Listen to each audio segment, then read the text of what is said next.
नमस्कार प्रिय शिक्षकों। विज्ञान शिक्षण के ऑनलाइन वीडियो मॉड्यूल में आपका स्वागत है। इस मॉड्यूल में हम कक्षा 6 की पाठ्य पुस्तक विज्ञान भारती 1 के अंतर्गत वायु नामक प्रकरण के प्रभावी शिक्षण के तरीके को जानने और समझने का प्रयास करेंगे। इस पाठ में सीखने सिखाने की कुछ प्रस्तावित प्रक्रियाएं इस प्रकार हैं। अध्यापक वायु पढ़ाते समय अपनी बात परिवेशीय उदाहरणों से शुरू कर सकते हैं, प्रयोग करा सकते हैं, चार्ट दिखा सकते हैं या पीपीटी का इस्तेमाल कर सकते हैं, ताकि बच्चे वायु के संगठन, उसके गुण और ओजोन परत को देख और समझकर उसे आत्मसात कर सकें। वायु कोई ठोस वस्तु नहीं, बल्कि एक महसूस की जाने वाली चीज है। इसलिए नाटक, कहानी, गतिविधि या वीडियो के जरिए बच्चों को यह दिखाया जा सकता है कि वायु उनके जीवन में कहां-कहां और क्यों जरूरी है। बच्चों को यह दिखाना बहुत आवश्यक है कि ऑक्सीजन के बिना कोई भी वस्तु जल नहीं सकती। इसके लिए एक सरल प्रयोग किया जा सकता है, जिससे वे खुद देखकर समझ सकेंगे कि बिना ऑक्सीजन के ज्वलन संभव नहीं है। इस पाठ के शिक्षण के पश्चात बच्चे प्रयोग द्वारा वायु के गुण एवं संगठन को बता लेंगे। बच्चे वायु की उपयोगिता को दैनिक जीवन से जोड़कर व्यक्त कर सकेंगे। बच्चे प्रयोग द्वारा जलने में ऑक्सीजन की आवश्यकता को स्पष्ट कर सकेंगे। बच्चे ओजोन परत की उपयोगिता को चित्र के माध्यम से स्पष्ट कर सकेंगे। इस अध्याय के लिए सामान्य कक्षोपयोगी वस्तुएं ही शिक्षण सामग्री के रूप में प्रयोग की जाएंगी। शिक्षक द्वारा कक्षा में पाठ की शुरुआत ऐसे दैनिक उदाहरणों से की जा सकती है जो वायु की उपस्थिति दर्शाते हैं। बच्चों से पूछा जा सकता है कि पंखा चलने पर मेज पर रखी किताब के पन्नों का क्या होता है, या कागज की बनी फिरकी को लेकर दौड़ने पर क्या होता है। बच्चे बता सकते हैं कि किताब के पन्ने फड़फड़ाने लगते हैं और फिरकी घूमने लगती है।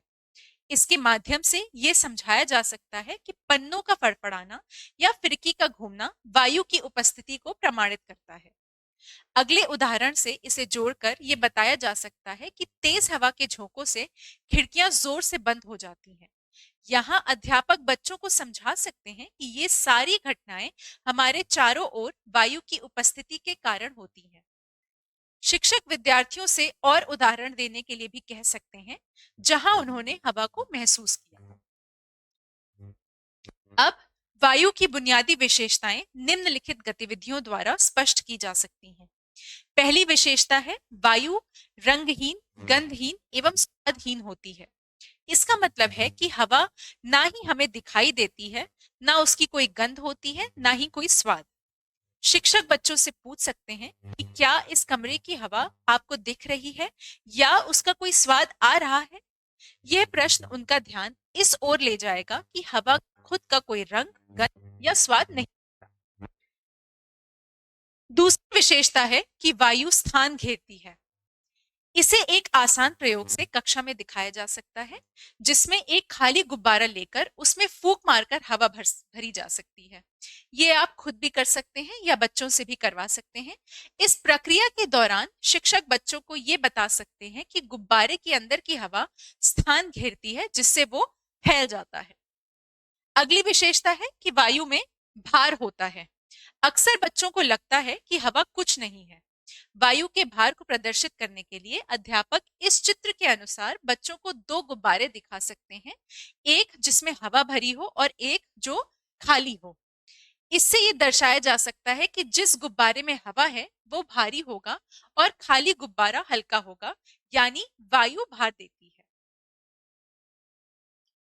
वायु की अगली विशेषता है कि वह दाब यानी प्रेशर डालती है। अध्यापक एक ग्लास ले सकते हैं, उसमें पानी भरकर उसे दफ्ती से ढककर उल्टा कर दें तो बच्चों को यह आसानी से दिखाया जा सकता है कि दफ्ती गिरती नहीं है। ये क्रिया इस बात को दर्शाती है कि वायु नीचे से दाब डाल रही है।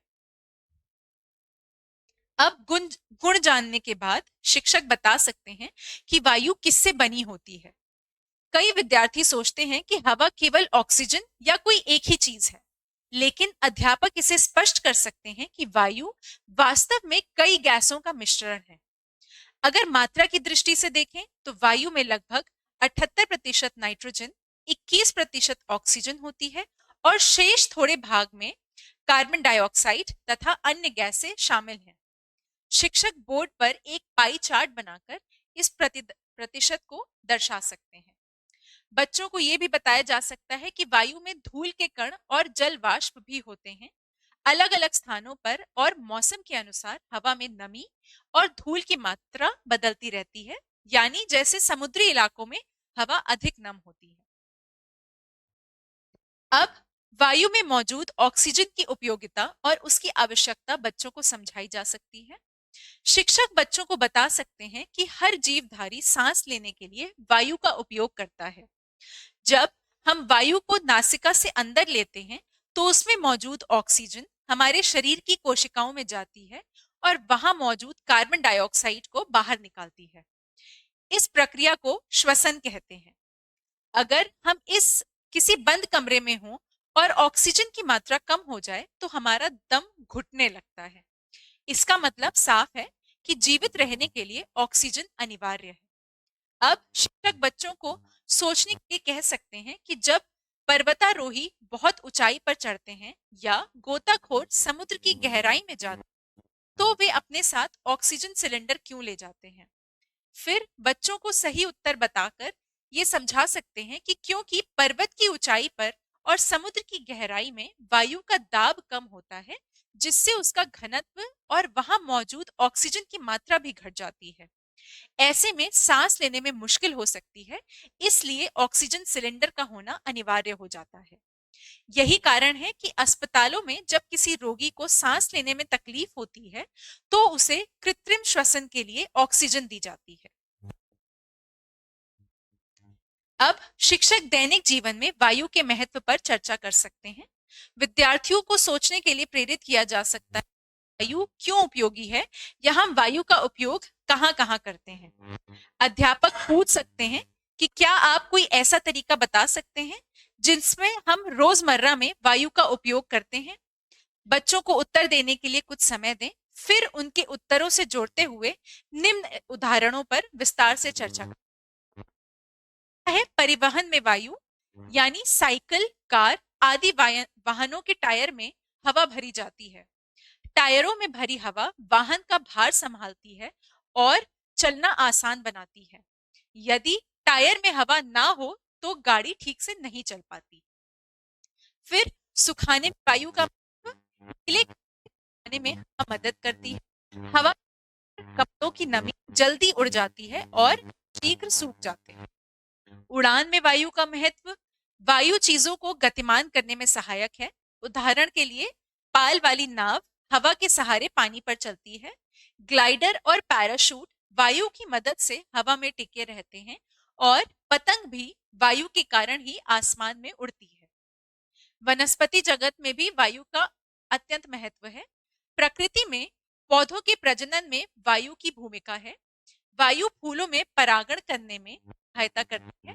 वायु के माध्यम से परागकण एक फूल से दूसरे फूल तक पहुंचते हैं, विशेषकर उन पौधों में जो परागण के लिए हवा पर निर्भर होते हैं।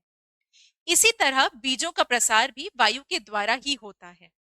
कुछ पौधों के हल्के बीज जैसे कपास या रुई वायु के झोंकों से उड़कर दूर दूर तक फैल जाते हैं और नई जगह अंकुरित हो जाते हैं। जल चक्र में वायु का महत्व, जल चक्र में वायु महत्वपूर्ण भूमिका निभाती है क्योंकि वायु के द्वारा समुद्र और नदी तालाब के पानी से बने जल वाष्प ऊपर उठकर बादल बनते हैं और वही वायु बादलों को एक स्थान से दूसरे स्थान तक ले जाती है। पवन की दिशा और गति मौसम और वर्षा को प्रभावित करती है। ऊर्जा हेतु वायु, मनुष्य चलती वायु का उपयोग ऊर्जा पाने में भी करता है। जैसे पवन चक्की हवा से घूमती है, इस घुमाव का उपयोग हम कुएं या ट्यूबवेल से पानी निकालने में करते हैं और आटा पीसने जैसे कामों में पारंपरिक तौर पर करते आए हैं। आजकल बड़े पवन टरबाइन हवा की शक्ति से बिजली पैदा करते हैं। शिक्षक बच्चों को ये बात समझा सकते हैं कि ताकि उनमें नवीकरण ऊर्जा के प्रति रुचि उत्पन्न हो सके। और जीवों के लिए भी वायु बहुत महत्वपूर्ण है जीवित रहने के लिए। सभी जीव श्वसन क्रिया द्वारा ऑक्सीजन अंदर लेते हैं। जैसे हम सांस लेते हैं तो ऑक्सीजन शरीर में जाती है और कार्बन डाइऑक्साइड बाहर निकलती है। इन उदाहरणों को शिक्षक छात्रों के अनुभवों से जोड़ सकते हैं, तभी बच्चे वायु के महत्व को अधिक गहराई से समझ पाएंगे। शिक्षक चित्र में दर्शाए गए प्रयोग से सिद्ध कर सकते हैं कि जलने के लिए ऑक्सीजन बहुत आवश्यक है। जैसे कि आप सभी इस चित्र में देख पा रहे हैं कि यहाँ 4 मोमबत्तियां रखी गई हैं और उन पर अलग अलग आकार के कांच के जार उल्टे किए गए हैं। जैसे जैसे जार का आकार बड़ा होता जा रहा है, यानी उसके अंदर ऑक्सीजन की मात्रा ज्यादा होती जा रही है, वैसे वैसे मोमबत्ती ज्यादा देर तक जलती है। छोटे जार के नीचे मोमबत्ती जल्दी बुझ जाती है क्योंकि ऑक्सीजन वहां जल्दी खत्म हो जाता है, जबकि बड़े जार के नीचे मोमबत्ती अधिक समय तक जलती है। इस प्रयोग से बच्चे स्वयं अनुभव कर सकते हैं कि ऑक्सीजन के बिना दहन संभव नहीं है। अध्याय के अंत में अध्यापक विद्यार्थियों को ये बता सकते हैं कि हमारे वातावरण में ओजोन गैस बहुत कम मात्रा में होती है, लेकिन पृथ्वी की सतह से लगभग 25 किलोमीटर ऊपर यह एक परत बनाती है। ये परत सूर्य की पराबैंगनी किरणों को रोकती है। ये किरणें जीव जंतुओं और पौधों के लिए बहुत हानिकारक होती है। अब प्रदूषण के कारण ओजोन परत पतली हो रही है, जिससे कारक किरणें पृथ्वी तक पहुंचने लगी हैं। इसे ही ओजोन छिद्र कहा जाता है। इसका मुख्य कारण है सीएफसी गैसें, जो पहले फ्रिज और एसी जैसे उपकरणों से निकलती थीं। इस विषय के जरिए बच्चों में पर्यावरण सुरक्षा की चेतना भी जगाई जा सकती है।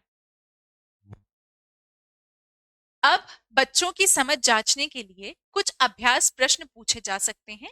ये प्रश्न बच्चों से मौखिक रूप में पूछे जा सकते हैं या उन्हें लिखने के लिए भी दिए जा सकते हैं। अध्यापक ये कोशिश करें कि बच्चे उत्तर याद करके ना दें, बल्कि स्वयं के अनुभव द्वारा उन्होंने जो सीखा है उसी आधार पर उत्तर दें। बहुत बहुत धन्यवाद।